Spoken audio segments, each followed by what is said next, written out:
sapagkat gayon na lamang ang pag-ibig ng Diyos sa sanlibutan na ibinigay niya ang kanyang tanging anak upang ang sinumang sa kanya'y sumampalataya ay huwag mapahamak kundi magkaroon ng buhay na walang hanggan. Mahal tayo ng Panginoong Hesus. Siya'y ipinako at namatay sa krus para sa kabayaran ng ating mga kasalanan. Ang Panginoong Hesus lamang ang tagapagligtas.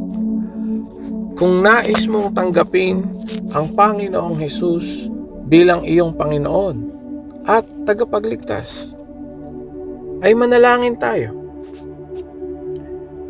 Panginoong Hesus, patawarin niyo po ako sa aking mga kasalanan. Pumasok po kayo sa aking puso. Tinatanggap ko po kayo bilang aking Panginoon at tagapagligtas. Maawa po kayo sa akin.